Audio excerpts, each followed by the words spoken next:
I'm really pleased that this evening we have one of the world's experts in human decision making. Here to introduce her is our, I guess, really no longer new, not so new, Lieutenant Governor Dr. Josh Green. And for those of us who work in universities, as my father used to say, Josh is a real doctor, not like us. He comes to Hawaii by way of New York and Pennsylvania, Swarthmore and Penn State. He's long served as an ER doc here in Hawaii, and he's long represented Hawaii Island in both the State House and State Senate. And he has, how many days as Lieutenant Governor? 95. 95 days as Lieutenant Governor. He has also been recognized as our Physician of the Year and as a Legislator of the Year. He's a friend of UH, a champion of good ideas, and a regular supporter of these kinds of events.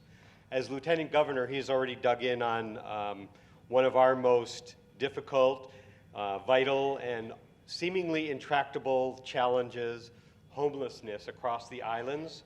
So by the end of the evening, I hope he and all of us are better educated about how we can make choices that contribute to a better Hawaii. So please welcome our Lieutenant Governor, Josh Green. Woo.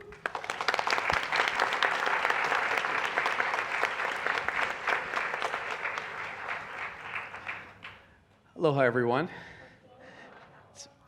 Last time I was up in this stage, I was peeing my pants on a debate, getting attacked by my opponents. Nervous as can be, so thank you all for this much nicer setting. Really phenomenal who we have tonight. Thank you, David.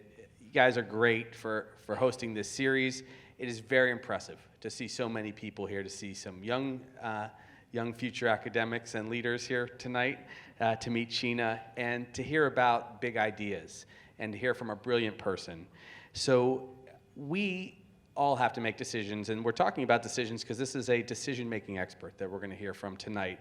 I've had a great pleasure to spend the last hour to meet Sheena Iyengar.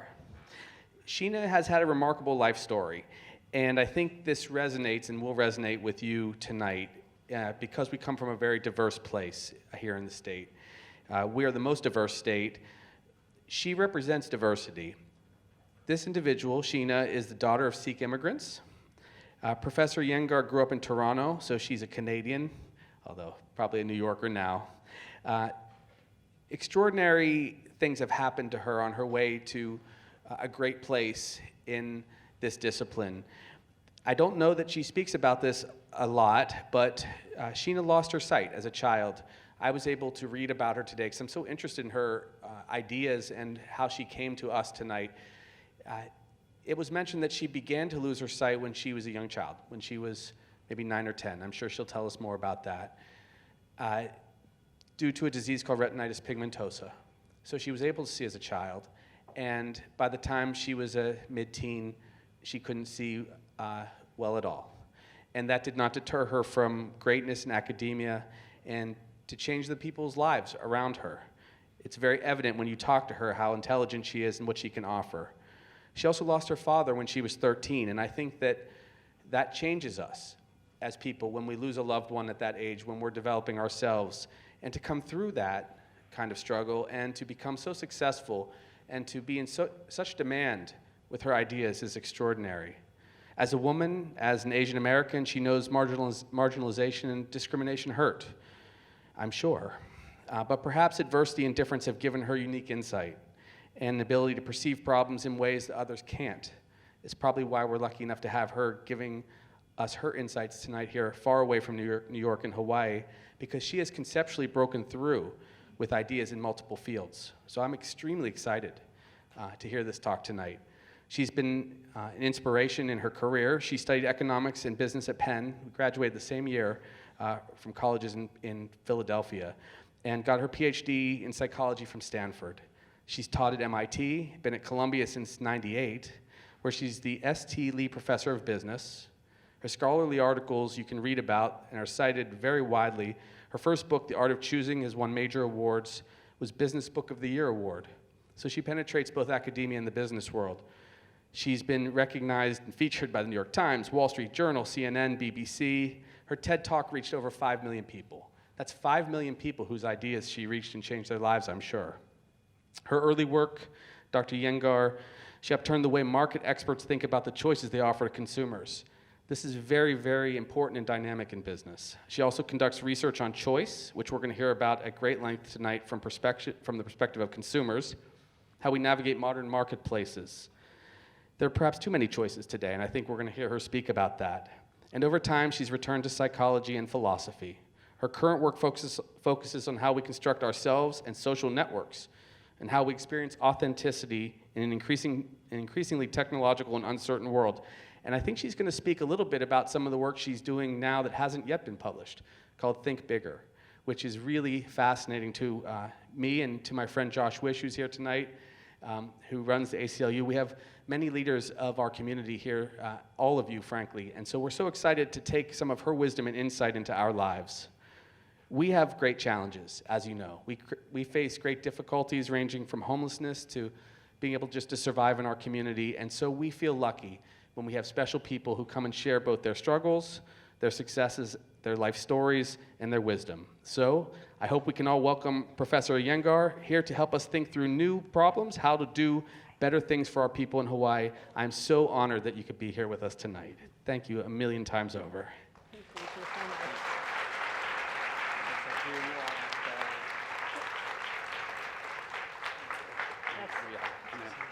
Thank you so much.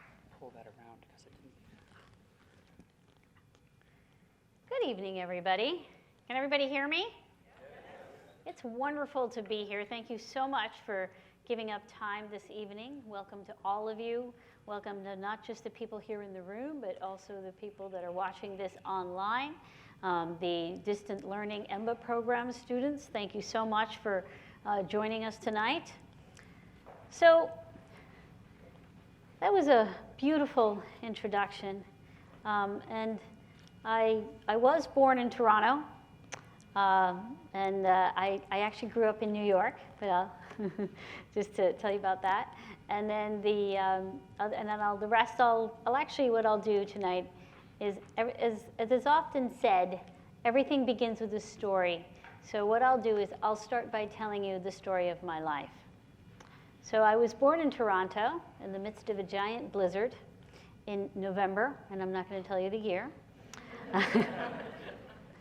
My mother was all alone that night when I was born, and my father was still trying to make his way over to Toronto to be with her, as she had just recently migrated from India.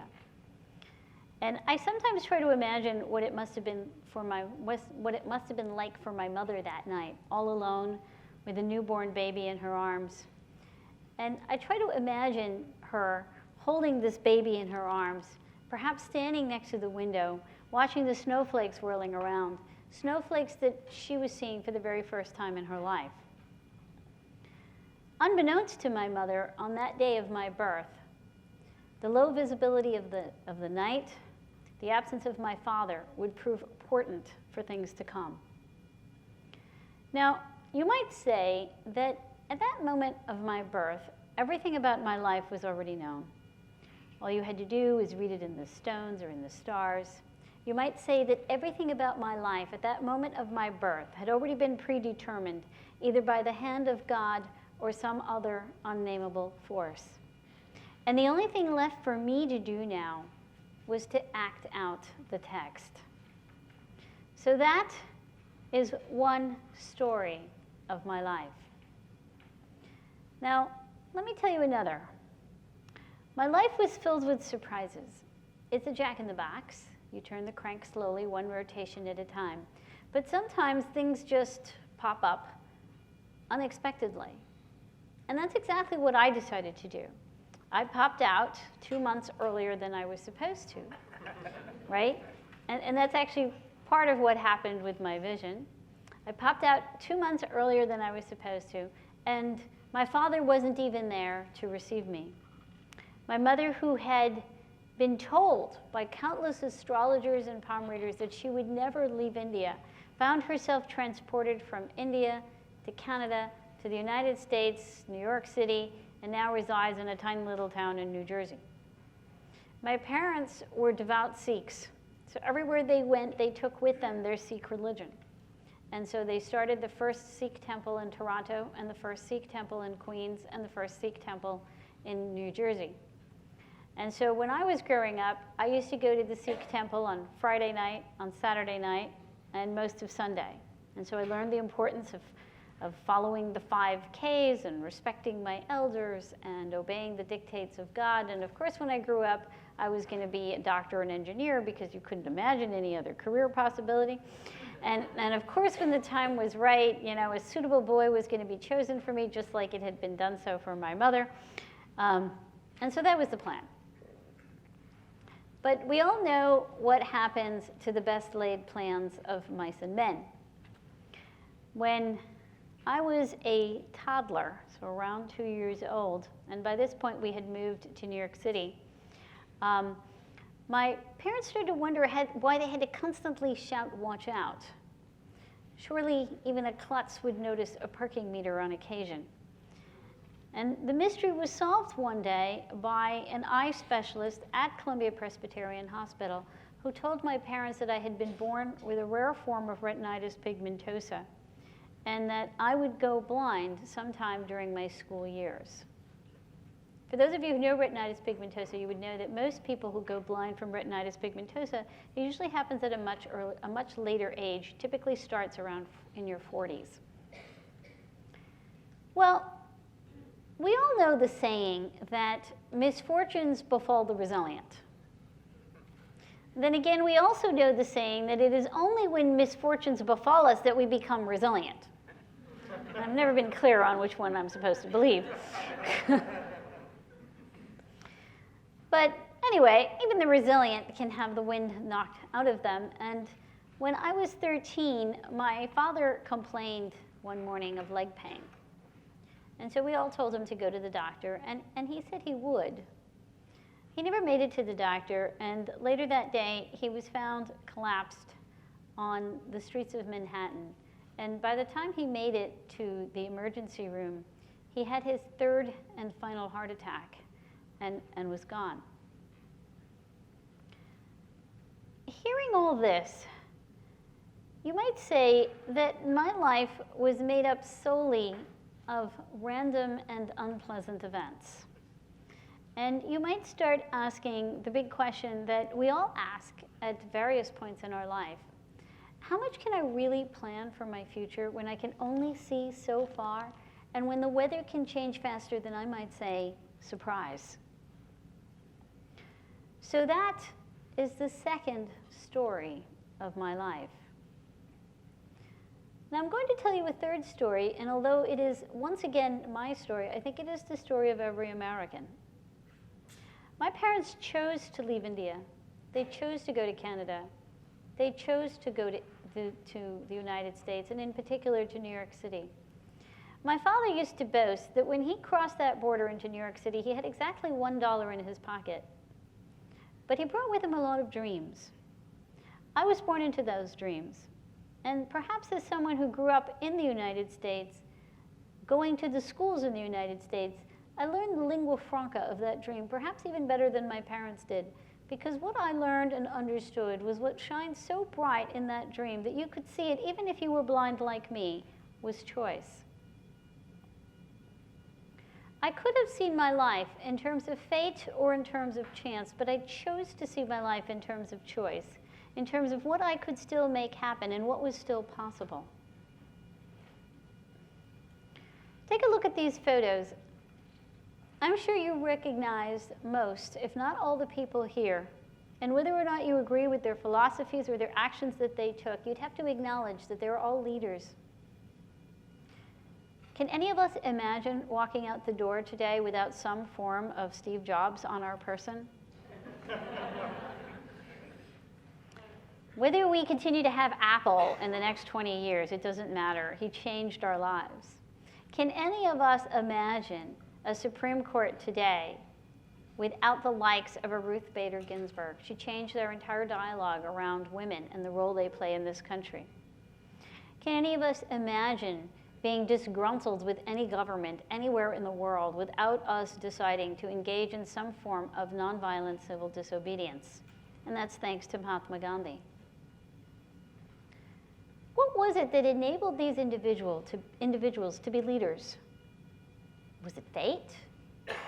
You know, you might just say that some people are just born leaders. They possess this almost supernatural power to draw others to them. We call that charisma.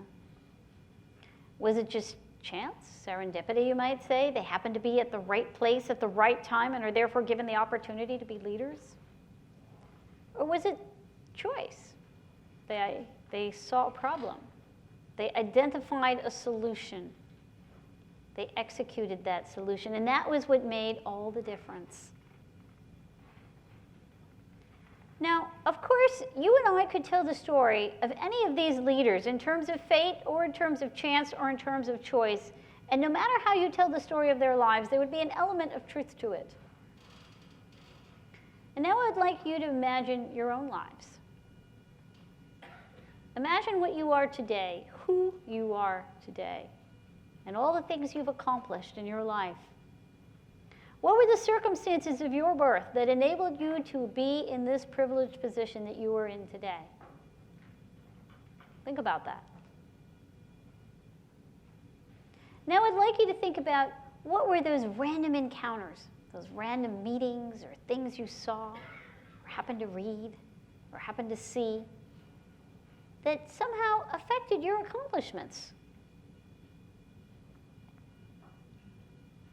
Now I'd like you to think about all the choices that you made that affected your accomplishments here that you've achieved today.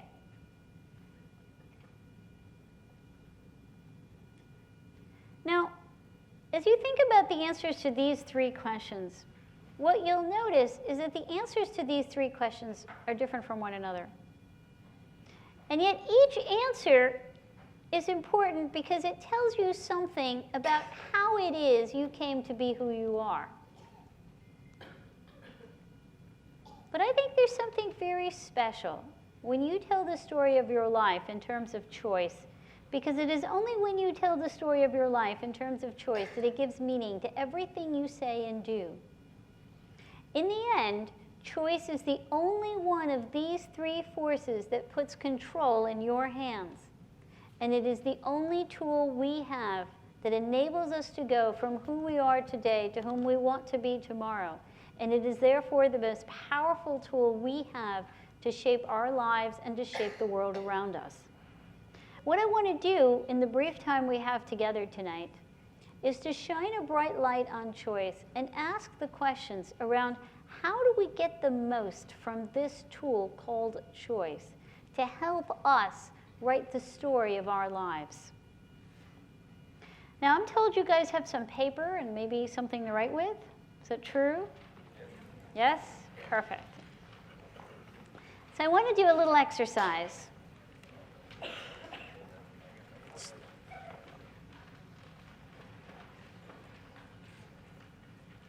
So here's what I want you to do. We're going to answer 3 questions on this piece of paper, and I want you to be really honest. I'm not going to ask you to share it. Okay? But you do get to keep it. So here's my first question. What do you want to accomplish 1 year from today? Think of a couple things you want to accomplish 1 year from today. Could even be just one. And don't come up with a laundry list, and I'll tell you a reason why later, but just come up with a couple, no more than a couple things. Here's my next question. What do you want to accomplish 5 years from today? And jot it down. Okay, here's my third question. What do you want to accomplish 10 years from today? What do you want to accomplish 10 years from today? Have a dream. What do you imagine yourself having accomplished 10 years from today? Okay. How many of you perfectly got what you want to be in 1 year from today? Clap your hands. Only raise your hands if you want to burn off some calories, so just clap your hands so I know.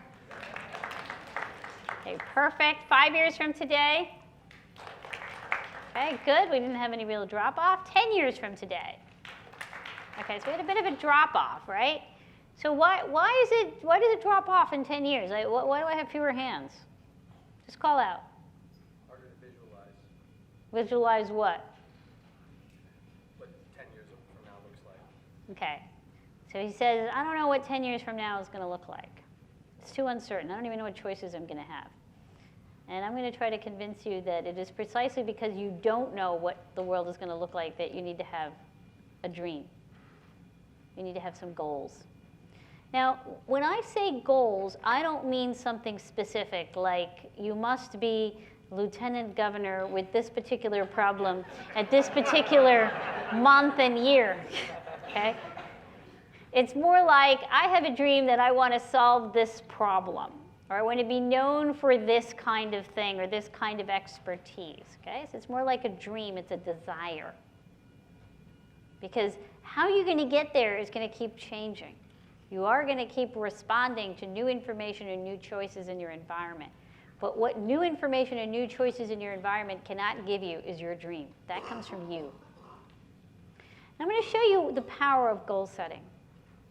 3 groups of people. One group of people, and so this is a study, one group of people were simply told to think about where they want to be, what they want to accomplish. Another group, think about it, write it down.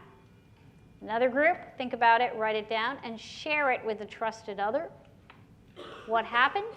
The second group achieved 50% more than the first group, and the third group achieved over 70% more than the first group. Now let's be clear here. It's not that they achieved exactly what they said they were going to achieve. It's simply that they accomplished more. And that's because when you have a dream, when you have a sense of where you want to go, as all these choices and information keep coming at you, you're able to say, no, no, no, no, no, I don't want to focus my energy on that. I don't want to focus my energy on that. Oh, wait, yes, this fits. So it serves as a compass. It helps you focus your energies. Now, the next thing I want you to do, in addition to thinking about your goals, which, by the way, you're going to revise in the next 24 hours because I only had you spend like a minute on this, I want you to spend at least 30 minutes really thinking it through. What do you want to be? And I want you to review it every 6 months. The next thing I want you to do about your goals is I want you to think about, if I were to achieve this goal, if I were to be, do you mind if I pick on you again? If I were to be the lieutenant governor, okay? How do I want people to think of what I've achieved? If I were to achieve these things, how do I want that to get perceived? Now, of course, we all have a lot of dreams. You know, we want to be seen as amazing, as nice, as strong, as courageous, as, I mean, I could go on, and there'll be 100 things that I'll come up with that you agree with. What I want you to do, though, is limit it to 5. What are 5 ways in which you want to have described by you and others about you if you were to accomplish your goal? Now, we typically have people do this as a circles task. So you come up with 5 circles, and then you say, what's going to be in those circles? Say, efficient, successful, cool, fun, gets the job done, you know, whatever it is, those 5 things. What are those 5 things for you? I want you to just think about that and just write down a rough draft of what those are for you right now.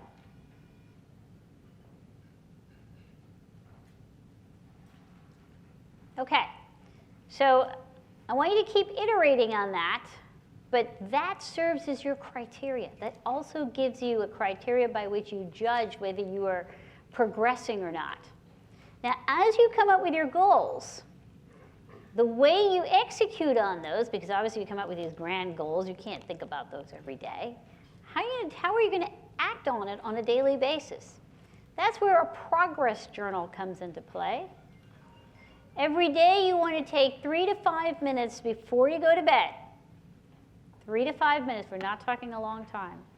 And I just want you to keep a learning journal or a progress journal where you just jot down, what did I accomplish today? What did I learn today? You could even discuss, if you discuss a failure, what did I learn from that failure? This is not your therapy journal. I do not want reflections on how you're feeling about things. It's only, what did I learn today? And what you will see is that as you do this day after day after day, you will start to make connections between what you learned yesterday and the day before yesterday and what I learned today. And you will start to make connections which will enable you to start getting closer and closer to accomplishing your dreams. Keeping that progress journal is positively correlated with being happier, with being more productive at work, and also being more creative. So for my first tip for how you get the most from choice, you want to start thinking bigger. I have a question for you. How many choices do you think you make in a typical week in your life? And I just want you to call out some numbers for me. Billions, okay? Does anyone want to top that, or? Thousands? Okay, so it's 10. How many? Infinity. How old are you? Ah, oh, that's so adorable. Okay, we have an 11-year-old. Of course they have infinity. They have a heck of a lot more choices than we had when we were growing up. So we live in a world today where we have more choices than we've ever had before. And if you think about the last 30 years, the amount of choice that we have has grown more than exponentially. It's no longer the case that we can simply choose our careers, our spouses, how we want to live, where we want to live, how we want to schedule our entertainment. But we have so many choices in the marketplace and so many choices that are new kinds of choice domains that we never even imagined before to have. The average grocery store in the 1970s had about 9,000 products in it. Today, the average grocery store has over 40,000 products. Walmart has about 100,000 products in its brick and mortar stores, over 1 million products online. Amazon has 350 million products and counting. Starbucks offers us about 80,000 drink combinations alone. And these are just normal options like what you eat and what you wear and maybe some books you read. I'm not even getting into the more interesting choices. What about the fact that not too long ago we used to find our soulmates, the old-fashioned way, and then came along one website called Match.com, and now, by the way, you have 8,000 websites around the world. So it's, you can really get fine-tuned on your criteria, like cat lovers or gluten-free or farmers only, and that's not too long now where, that little 11-year-old girl, when she grows up, she's going to be sitting down with a genetic consultant who's going to help her design the future of her baby. So we have a lot more choices today than ever before. We also have a lot more information today than ever before. It is estimated by IBM that there are 2.5 quintillion bits of information generated every single day. We check our social media, we spend time on our social media, an average of 28% of our week. We check our cell phones an average of 100 times a day. We generate information that's the equivalent of about 6 newspapers every day.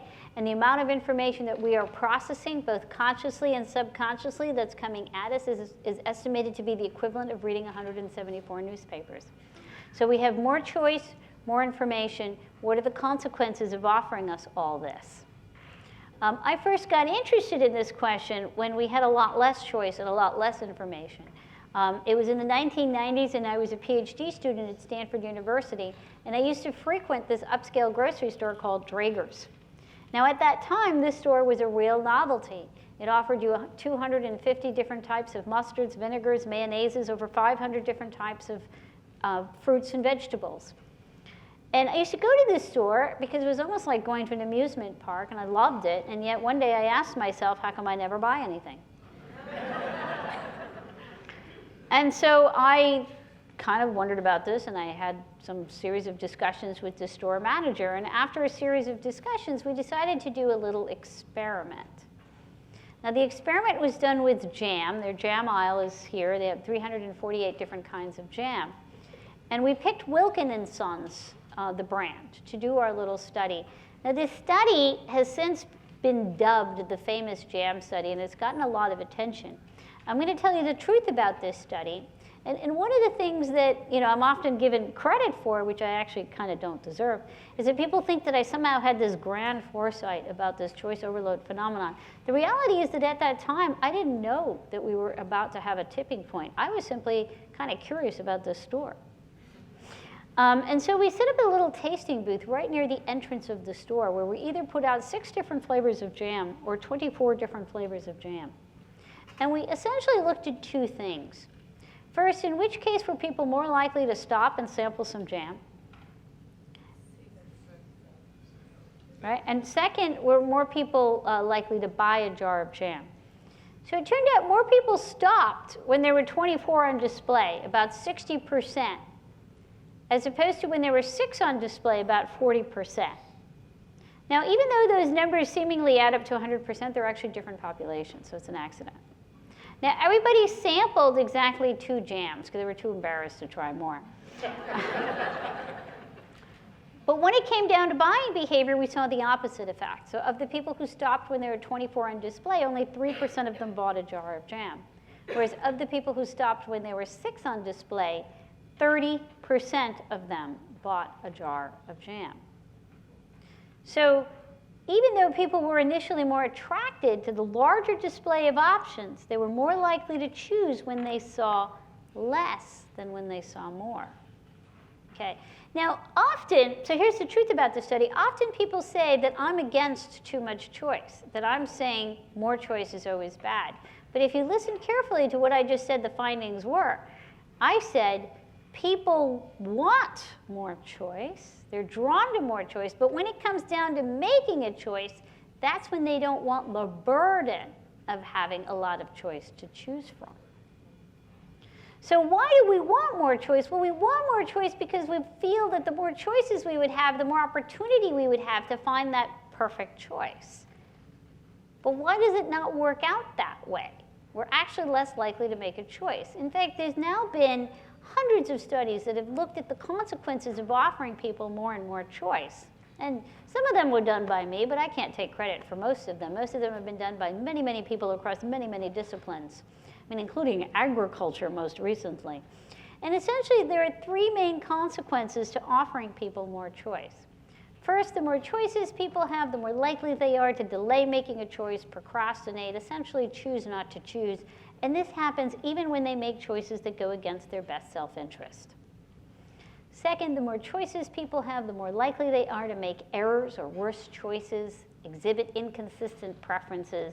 So generally, we see less good choosing. So you particularly see errors when it comes to investment choices, medical choices. People perform less well in their jobs, academically, et cetera. Third, the more choices people have, the less satisfied they are with the choice that they have made. So things are less delicious if you choose it from a larger display than from a smaller display. We are less interested in the jobs we take on if we had more job offers. Even though we have all these dating opportunities, the more dates we go on, we like the person we're on a date with less, and we certainly like dating less overall. So why is this? So, our grandmothers told us that our eyes are too big for our stomachs, but it turns out that our eyes are actually too big for our minds as well. So we might enjoy gazing at these aisles filled with jams and mustards and mayonnaises, but we can't actually do the math of comparing and contrasting and picking from that stunning display. Way back in 1956, the great psychologist George Miller came out with a seminal paper called The Magical Number 7 plus or minus 2. And in that paper, he documented some basic limitations of our minds. If I ask you to rank order from best to worst a whole bunch of things on how good they look, how good they feel, how good they taste, etc., beyond about 7 plus or minus 2, I can't keep track of my preferences, and I just get confused, and I start giving you opposite preferences. Relatedly, if I give you some information, words, numbers, pictures, and I don't give you an opportunity to memorize that information, beyond about 7 plus or minus 2, that information starts to crumble away. So what am I doing when I'm making a choice? I'm comparing bundles upon bundles of information. And so what is happening is I'm getting more choices, is I'm getting overwhelmed by the sheer amounts of information and the cognitive burden of comparing and contrasting. So the first thing that happens that causes this problem with too much choice is that our brains are limited. Now I'd like you to look at these two nail polish colors, and I'm not wearing any nail polish right now, and you all see what color dress I'm wearing. Which color do you recommend that I get, painted on my nails? Which would look better, the one on the left or the one on the right? Like, if you think the one on the left, why don't you clap your hands? Okay, that's some people. What about the one on the right? That seemed about evenly split, although maybe a little more on the right. So I was one time in a manicure salon, and I was debating between these two colors. And, as you know, my appearance kind of matters to me. I mean, after all, it tells you something about who I am and what my tastes are, right? So it should matter. I shouldn't, walk around wearing something weird, right?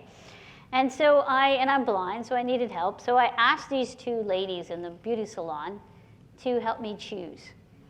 And this one lady says, oh, well, you should definitely go with ballet slippers. I said, oh, what does it look like? And she says, well, it's a very sheer pink, and it'll look really elegant on you. The other lady chimes in and says, no, I think you should go with a Dora ball. And I said, okay, well, what does that look like? And she says, well, it's a very light pink, and it'll look really glamorous on you.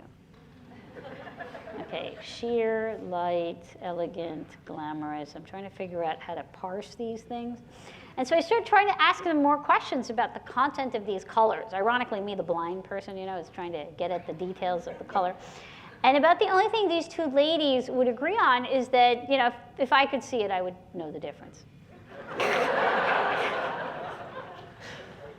So I kind of wondered about that. And so I took these two bottles, I took the labels off of them, I brought them into the laboratory, and I invited a bunch of women in. And I asked them which one they would choose. And 50% of them accused me of playing a trick on them, that it was the same color in two different bottles. Of the other 50%, more of them picked a Dora ball. Then I put the labels back on, and now I invited a new set of women, and I asked them which one they would choose, and now more of them picked ballet slippers. Okay, now, I am firmly convinced that a rose by a different name actually would smell differently. So there's the second problem that we have as we get more and more choice, right, is we can't actually tell them apart.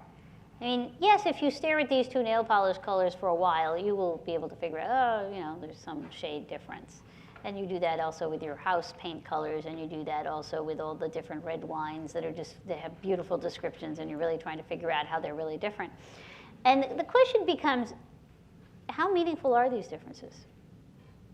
And how much energy do we want to invest in understanding these differences? Now, if it really doesn't matter, why aren't we willing to do eeny, meeny, miny, moe? Or toss a coin. And I would say the reason why we're not willing to do that is because in today's world, choice means a lot more than what it meant not too long ago. In the old days, when I made a choice, the only question that I had to answer is what function will this serve, what need will it serve? Today, when I'm making a choice, any choice, even if it's something that I'm privately consuming or publicly, if it's something trivial, like my nail polish color, all the way up to something really important, like who I'm going to romantically engage with, what job am I going to undertake, etc., I'm asking myself some pretty complex questions. And the questions that I'm asking myself is, who am I? And given who I am, what do I want? And given what I want, what should I choose? And if I choose this one or that one, is that sending the right message to you about who I am and what I want? Now, expressing ourselves in this way is wonderful, right? It gives us a great opportunity to express our individuality, to distinguish ourselves from other people. And that can be a wonderful thing, but it can also be a really overwhelming thing. And it can also create a kind of obligation to choose that actually puts more pressure on us than we actually need in the moment of choice. You know, although we think of choice as an act of individuation, we don't actually choose alone. And by this I mean that every act of choice is an act of communication. Like body language, it is generated by us, sometimes consciously, sometimes unconsciously, but each time I make a choice, I'm sending a message to you. And the message that I most often want to send to you is, hey, I'm unique, but you can still relate to me. I'm an individual, not an outcast. Well, how unique am I, really? So when we ask people about how unique or how common or unusual some ties are, names to give their children, a whole host of things, sunglasses, all different kinds of fashion products. So ties went from the sort of standard black to a paisley to a neon orange leopard print, or we give them names for their kids like Mike to Addison to Nehemiah. Essentially, when people are asked to evaluate these things, what happens is that most people believe that they like more unique things than everybody else. They also believe that their tolerance for uniqueness is greater than everybody else. They also believe that they themselves are more unique than everybody else. And of course, when you actually look at their preferences, they all like the same things. Just right is slightly unique. So they don't want nothing too bizarre, nothing too bland, right? Just right is slightly unique. So yes, we all want to stand away from the majority, but usually not in a way that makes us a member of a glaring and lonely minority. And so today, choosing has become a high-stakes enterprise. So those are all the things that are going on in our mind as we're contemplating all these choices that we have every single minute of our life. And you just told me you have at least infinity for our 11-year-old. So how are you going to handle this given your cognitive challenges? So what I want to do now is give you another set of strategies on how to handle choice. And I'm going to give you a set of strategies that relate to the goals exercise that you did. Now, if you actually follow CEOs in a given week in their life, and I'm sure our president here, it's the same thing. They engage in about 139 tasks in a given week, average of 5 choices per task. Imagine some of these tasks are meetings. Over 50% of the choices made by these CEOs are made in 9 minutes or less.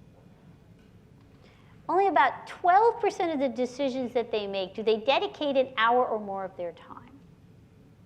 Now that makes sense. You obviously can't dedicate more than an hour of your time to every single decision that you make. But the question that I really want all of us to be asking ourselves is, are the right things making it into your 9-minute versus your 1-hour category? Time is not something you ever get back. It's the most important decision you'll ever make. How do you use your time? So I'm going to give you 3 C's for how to best manage your time. These can actually be used for all kinds of things. You can use them for how to, better manage your product assortment in a store, but I'm going to have you apply them to how you're going to achieve your goals.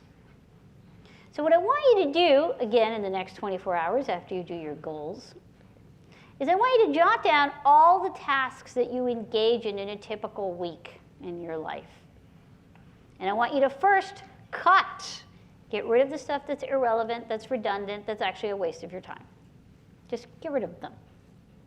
It's okay, they don't have to get done.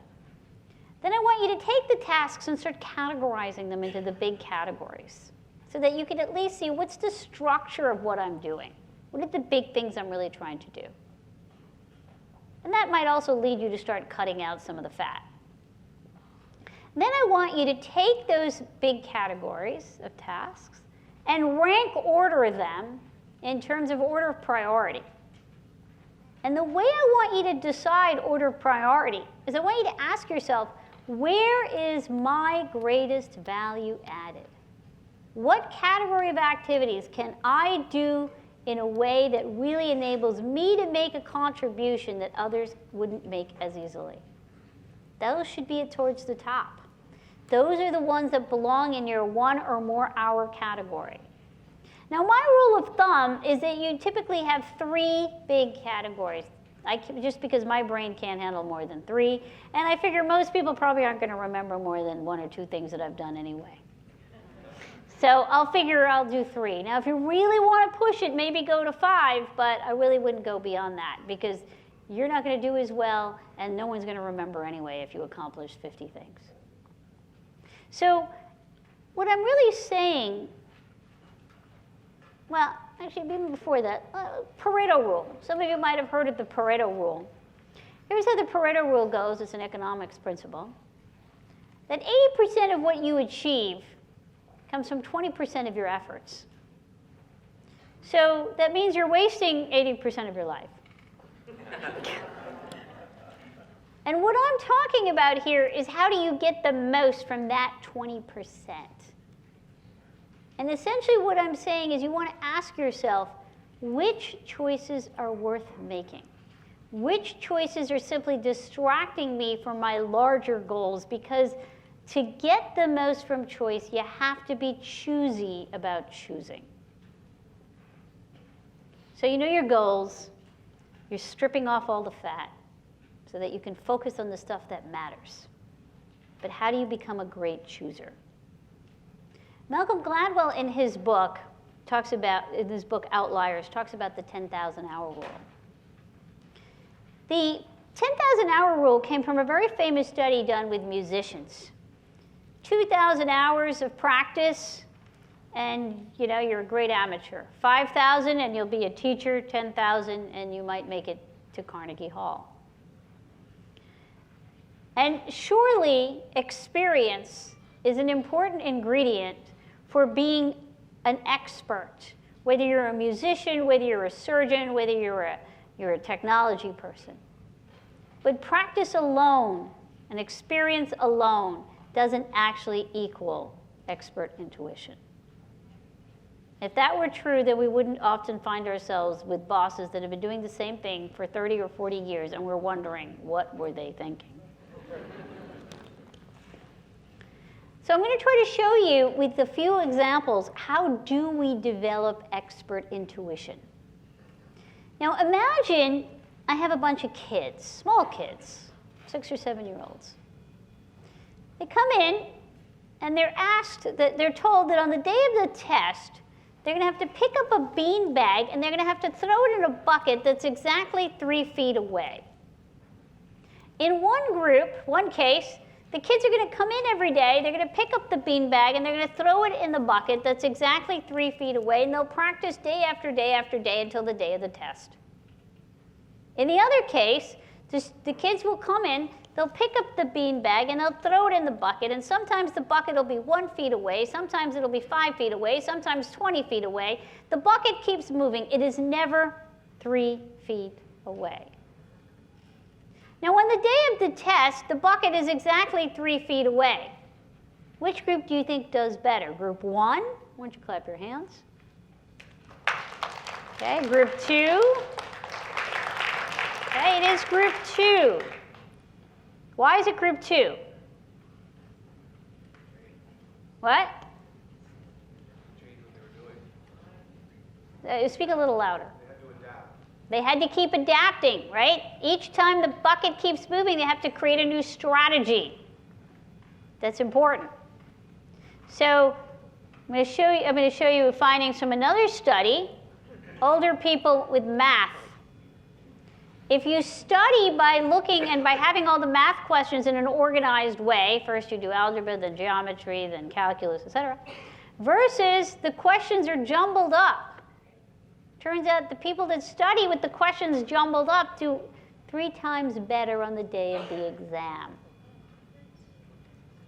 So what is happening here is that what you have to do is you're learning, if you're forced to have to keep strategizing and rethink, okay, I do this and then this happens, and I do this and then that happens, you're learning patterns. That's what's going on. That's what gives you expert intuition. So it's not about choice per se, it's learning patterns. So like even when you take a chess master, if a chess master is contemplating his or her next move, if they were to actually contemplate every possible move, combination of move, so when a chess master is contemplating their next move, they're at least contemplating about 6 or 7 moves ahead, right? Because you got to plan, if I do this, then they do this, and I do that, then they do this, right? The number of options that they would have in front of them are more than the number of stars in the galaxy. But they actually make their choice in a fairly reasonable amount of time. And that's even before we had technology to help them.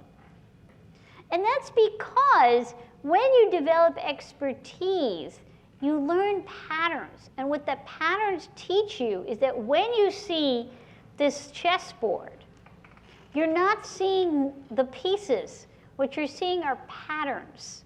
You're seeing strategies. And so when I look at that chessboard, I'm able to throw out and dump out all the irrelevant options, and my mind immediately moves to the 1 or 2 most relevant options. That's what an expert is able to do. And so, as Herb Simon once said, the Nobel Prize winner, intuition is nothing more and nothing less than pattern recognition. And so what I'm talking about is what I call the 3 E's, which is that it's experience plus experimentation. So you're trying something new, then you evaluate, you give yourself feedback, then you go back to experience. So you're constantly going through this loop. Ultimately, to become a great chooser in any domain, to develop expert intuition, this takes effort. And so to get the most from choice, you want to put in that effort and develop that expert intuition, which is why I said earlier, you have to be choosy about choosing. Now, we just spoke about goal setting. We talked about being choosy. We talked about how to develop that great intuition. And that comes from learning patterns. But you live in an environment that's very uncertain and very dynamic, and you have to solve problems for which we don't have immediate patterns, and we don't have immediate obvious experiments that you can run. And how are you going to solve those problems? How are you going to innovate? What I want you to now do is a little exercise, and we're going to do it with a small problem, but you're going to later do it on other kinds of problems that you have. So again, you're going to need your paper. This time you are going to share. So I want you to think of a small problem that you have not solved, that you are willing to share. And I want you to first just take less than a minute to just jot down all your ideas for how you would solve it. Just do a quick internal brainstorm. Just jot down as many ideas as you have for how to solve it. Okay, how many ideas do you have? Just call out for me some numbers. 1, 2. Anybody have more than 2? 5, 6. Anybody have more than 6? Okay, how are you feeling having done that?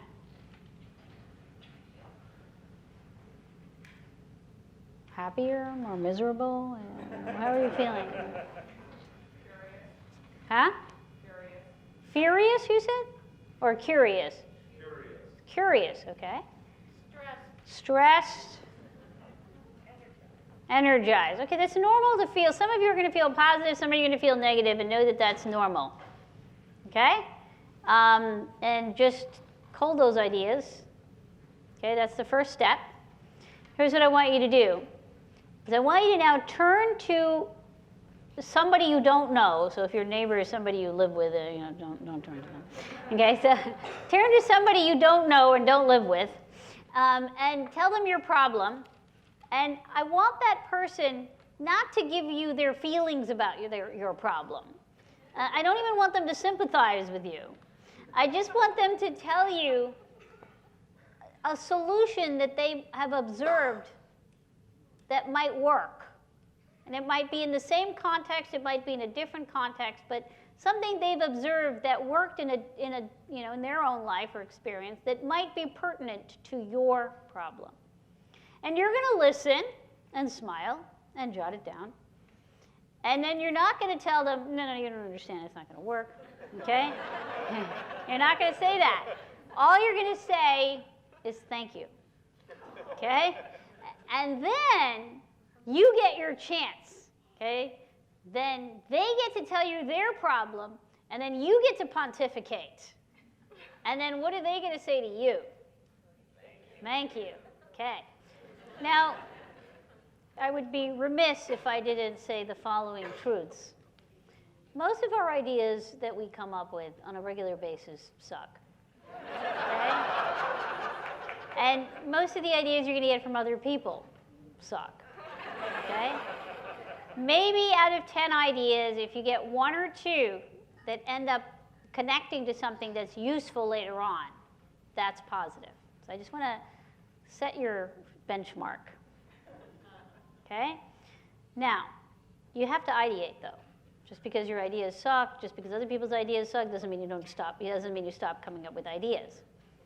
Avoid the temptation that every time you have an aha moment, particularly when you're running or in the shower or whatever, you've solved the world's problems. You probably haven't. And when you start telling somebody, you know, like your spouse, oh my God, I had this great idea, and you tell them, and you get a blank stare, and you're convinced that this person just isn't listening, it's probably a little more complicated than that. So here's what I want you to realize, is that when you're coming up with an idea, it's important to do the process that we just did. You start by coming up with what are your solutions. And you are honest with yourself. This isn't going to work for this reason. This isn't going to work. This isn't going to work. Then you collect other people's observations for solutions. And when you collect other people's observations, you go not just to the people that know you well. You go to other people that don't know you well. Maybe people you don't know at all. The very famous study done by a man who might get the Nobel someday in networks, a guy named Granovetter, came up with the dormant tie study, where he asked a whole bunch of senior executives who had a problem, and they went to people that they knew very well, they worked with, and they went to people that they didn't know very well, meaning they just met these people in professional conferences. And so they reached out to them, the people that they hadn't met in 3 years or more. And they found that they got better ideas from the people they didn't meet, you know, the people that were dormant ties versus the people they met every day. Now, why is that? That's because other people are in different echo chambers than yours. They have different observations. Will they be able to give you the solution edited and tweaked exactly the way you need it? No. What you are doing is collecting solutions so that you can see how to combine them. That's what you're doing. You're combining different solutions so that you can create a solution that works for your problem. That is the art and science of innovation. It's really the combining of other people's solutions into a novel solution that's useful in solving your problem. So for the last tip, to get the most from choice, you want to creatively combine. By the way, this is how you create new patterns. Right? So expert intuition is when you're learning patterns, and it's a structured environment. This is where you have no structure, and you have to find a solution, and there's no pattern you can resort to. How do I create that new pattern? And what I'm asking you to do is create that new pattern by combining solutions that have worked in other settings to combine together to create a new solution to a problem that you have. All right, so here are our 4 tips. So I'm saying think bigger. You're obviously all going to go home tonight and work out your goals and share it with a trusted other. That's a very important thing. You're going to be choosy, so get rid of all the fluff and extra stuff from your life. Third, you're going to develop expert intuition on the things that really matter to you, on the things that are your value-added goals. And fourth, you're going to start practicing creative combination for the problems that you need to solve for which solutions don't currently exist. To conclude, where do you want to be in 1 year, in 5 years, in 10 years? We've all been asked this question at different points in our life. And I remember the first time when I was asked this question was when I was in 2nd grade. My teacher, Mrs. Horowitz, was just in the midst of telling us that we could grow up and do and be whatever it is we wanted to be, as long as we put our hearts and minds to it. And so when she asked us what we wanted to be when we grew up, I raised my hand and I said I was going to grow up to be a pilot. And you can imagine, I mean, you know, the teacher was speechless. She was trying to figure out how to be polite. So she was like, oh, that's interesting, child. And all the kids were like snickering, you know, and yeah, it was like, okay, I guess I'm not going to be a pilot. And so I started to look around me, like, what could I be? You know, what do blind people do anyway in this world? And I remember at various points really trying to examine what blind people do. And so when I went to Spain, everywhere I went, random people would come up to me and smack money in my hands and expect me to give them lottery tickets in return, because apparently the blind had cornered the lottery ticket market. When I was in Japan, people would come up to me, literally even in subways, by the way. They'd come up to me, take my hands, put them on their backs or shoulders or necks, and expected me to perform these massages, because apparently I have some magic in my hands. When I was in high school, my guidance counselor assumed he didn't have to show me the college manual because, you know, most blind people end up on SSI and Social Security. But the music teacher had a lot of faith in me because he said, well, she's blind, so he handed me the clarinet. And so I was handed the clarinet in 9th grade. And, you know, alas, I wasn't meant to be the next Stevie Wonder or Ray Charles. I really had no talent. And so then suddenly people started to say, well, okay, well, she's kind of doing okay in her schoolwork. Maybe she could go to college, in which case what I was going to be when I grew up was obvious to everybody other than me. Just become a lawyer, they said. Justice is blind.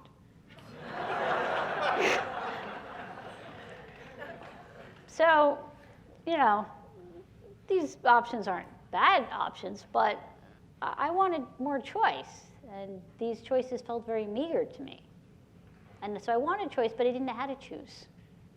And I started to do this exercise of dreaming big and trying to figure out what I was going to be when I grew up. And I came up with lots of nonsensical dreams. I mean, the list of things I came up that were nonsensical are kind of endless. And then as I was doing it, I began to realize that I was asking the question wrong. And as I told you earlier, I'm an Indian American. And as an Indian, and as an American, I was not just taught 2 different languages to speak, I was actually given 2 different languages of choice and how to think about choice.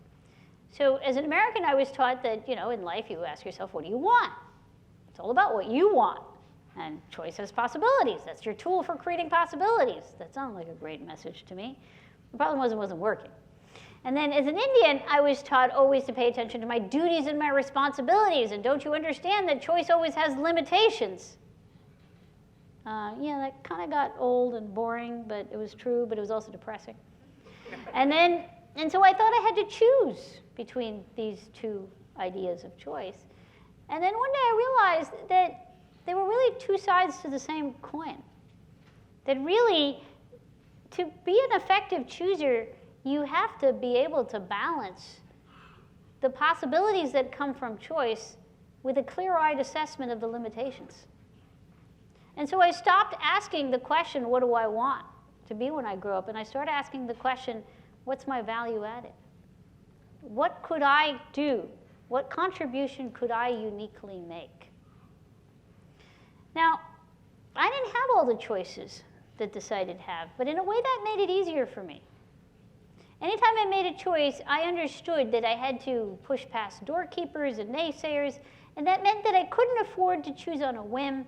I had to choose something that I was willing to be dedicated to.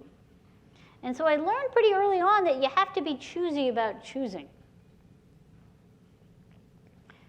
So you all know now that I wanted to be a pilot, and that dream was taken off the table.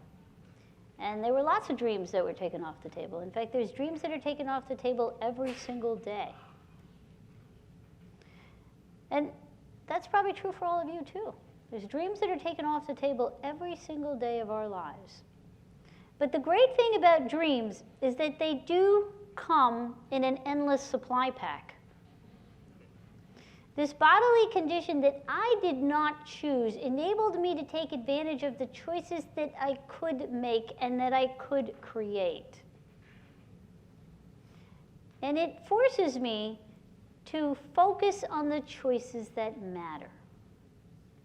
The great French polymath Henri Poincaré once said, "Invention consists of avoiding the constructing of useless combinations and consists of the constructing of useful combinations which are an infinite minority.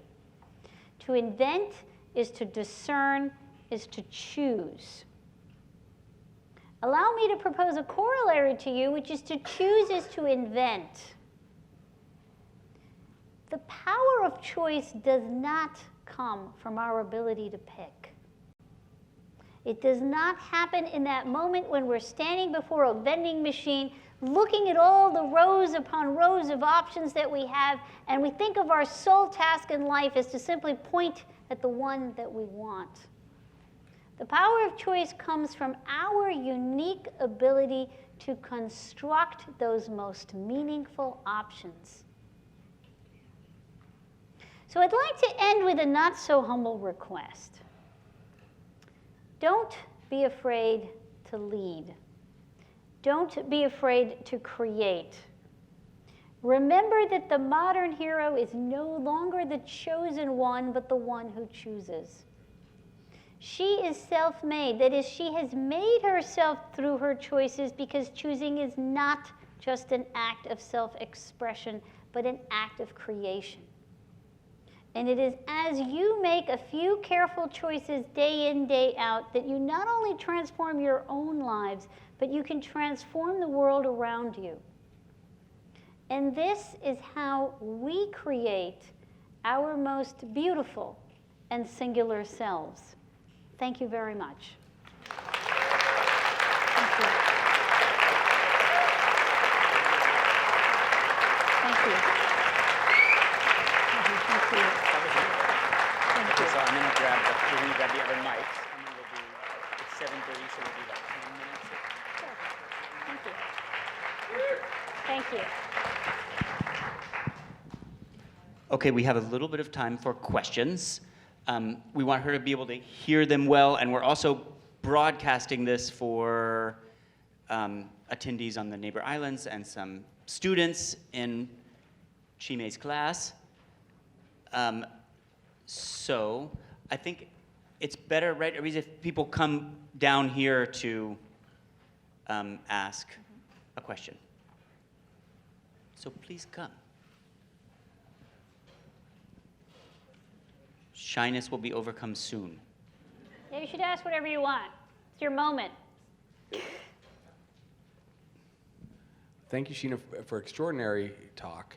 I had many, many questions. This is Josh. This is Yes, Josh. I recognize Yes. him by now. So first question I had was, when looking at Apple Computer and Orbits, I was thinking as you spoke, Apple sells billions of dollars of stuff, which we love, but there's only 3 iPhones to pick, and it seems to be successful, and I wanted you to reflect if they are somehow connected to a lot of the premises that you presented tonight. Absolutely. If I were doing a marketing version of this talk, I would use them as an example. They are the ones.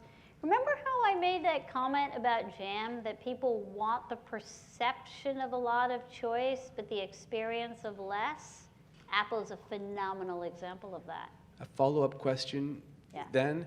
I'm trying to then make sense of what Orbitz and Expedia do when they have so many choices, yet I don't know if they're successful or not. I just know that that's kind of how it looks like on the website.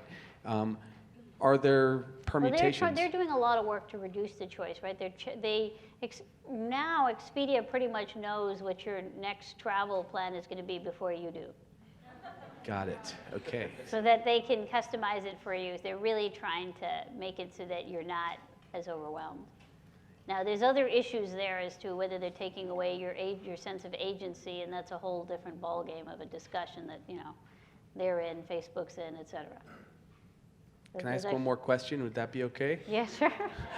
Could you tell us what you think of Einstein? Because I recall that Einstein used to have a unique quality where he only wore the same clothing all the time, yet he was also a genius. And I think you're speaking to, when you speak about ideas being formulated and coming together, and that's how creation and genius is constructed. Can you comment, I don't know if it's possible for you to comment on how he was or has been perceived as a thinker and how he approached life, because those two things interested me when I was listening to your talk. That's a great question. I would encourage people to read this book, Creativity, the Psychology of Discovery and Invention, where Csikszentmihalyi talks about the famous creative thinkers like Einstein. So he'll go into more depth than what I'm about to say. I'm going to just highlight a couple things about Einstein. First, whether you look at Einstein or other very famous leaders, including Obama, one of the things that you see is they often tend to remove a lot of choice from their life. They'll wear the same thing, eat the same thing, etc. And that's just really their way of taking out the clutter and just really focusing their mental energies on the choices that they really care about. And Einstein was certainly an example of that.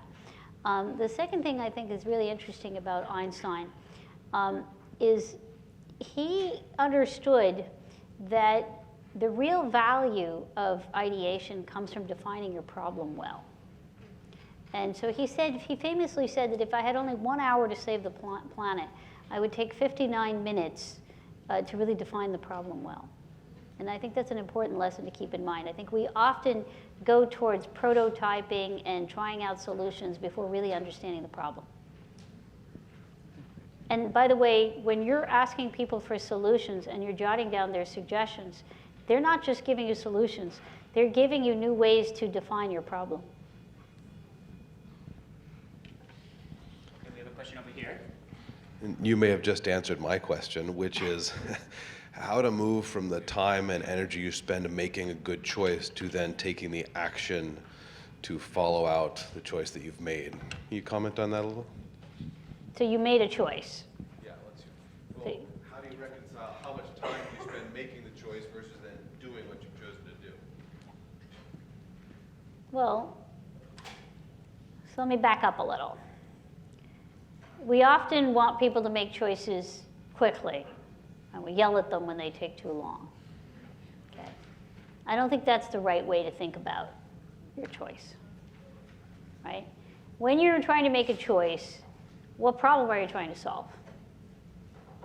And sometimes you don't have enough information to know how to solve that problem, in which case you're right to delay. Sometimes you're not going to get any more information, and this is all the information you're going to have. And so then you have to decide whether you want to take the risk to act on whatever information you have, knowing that there's this potential cost, and are you willing to deal with that cost? In which case, again, at that point, you can decide. All right, so that's how I would deal with the time question. Once you've made a decision, yeah, that's just one of a series. Obviously, when you make a decision, before you make that decision, you have to think about what was the worst possible outcome, what's the best possible outcome. Assume you're not going to get either extreme. It's going to be somewhere in the middle. And as long as you're prepared for both, now you've chosen, and you're going to deal with those consequences day after day after day and constantly make choices each time that build on the previous choices. Ultimately, all of us are just a sum of all the choices we've made. Sheena, what would you suggest for the decision fatigue when we are surrounded by so many choices and then we just simply get overwhelmed and You gotta tired walk out of that setting. and decide not to decide?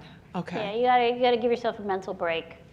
If you have to decide right away, at least give yourself a 5-minute sort of meditation mental break, because you're not going to choose well if you just are choosing when you're overwhelmed. Okay, another one over here.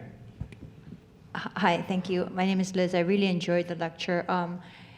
I wondered if you could just talk a little bit about, you're using the term, I think, goals and dreams interchangeably, and Yes. I've always thought that they're different things. Yeah, that's a great question. You're right. I am guilty as charged. I probably should use dreams, but I want something a little more specific than dreams, which is why I go back and forth. But you're right, I should clean up my language around that. What I mean is something less specific than a goal. I mean something more like a desire. And I want that desire, though, to be concrete, because often our dreams are very vague.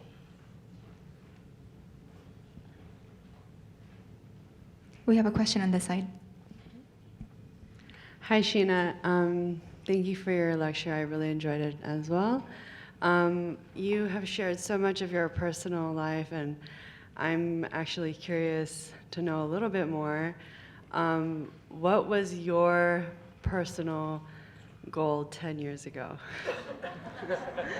What was my personal goal 10 years ago? Wait a minute, how old was I then? Oh, no, you're not allowed to know that.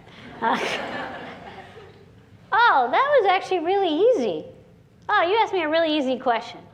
10 years ago, I really wanted to work on I was hell-bent on working on my book, The Art of Choosing, and that was all-consuming.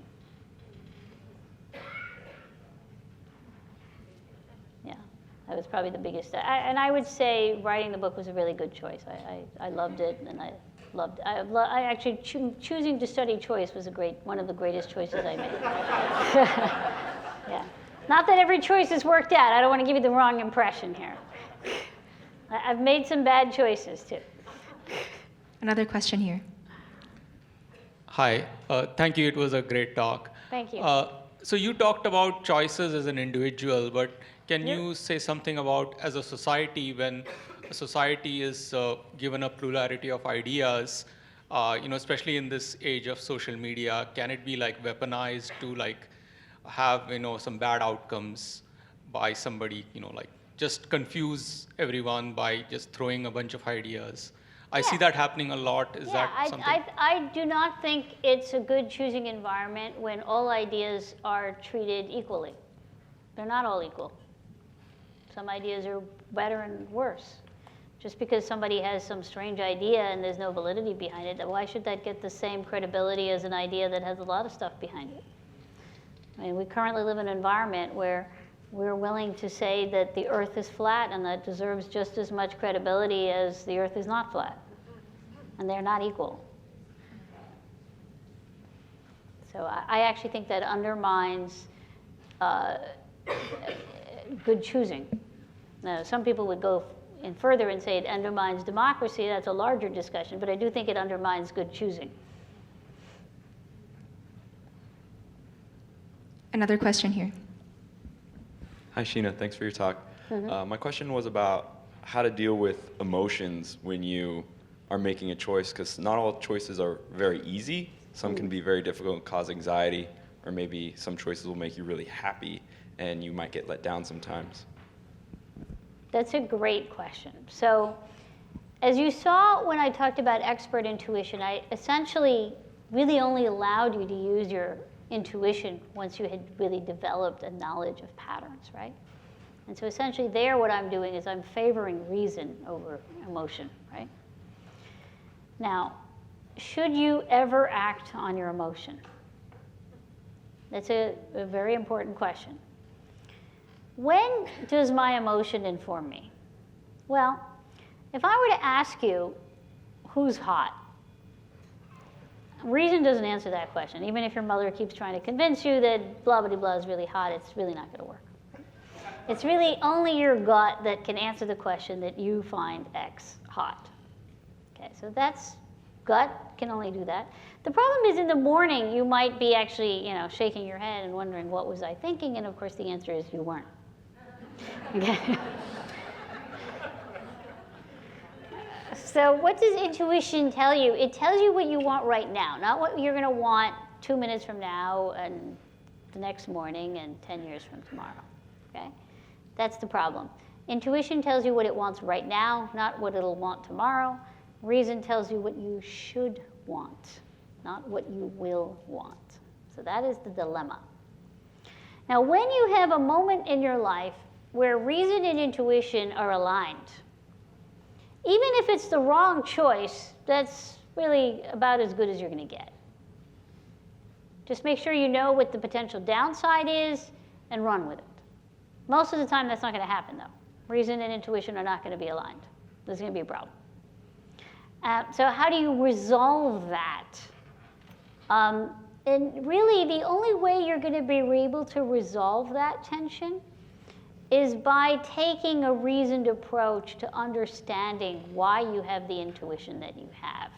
And the problem is intuition is so strong it doesn't allow your reason to work, because you either hate something so violently or you love something so amazingly. It's kind of like what I was talking about, that aha moment. You have that aha moment, you're like so convinced you've got the best idea on the planet, and no matter how many things people will tell you, it's like, no, they just don't understand.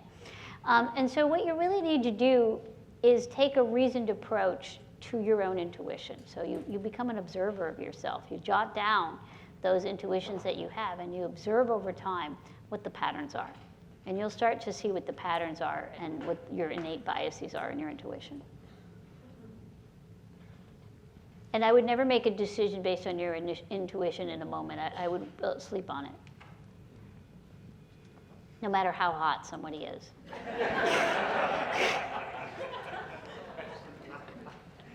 Hi, Sheena. Thank you for your talk. Getting a lot of insight about, I guess, like choice at the micro level, like the individual level. Do you have any insight about choice at more of like the group level, national level, like what one might call collective choice?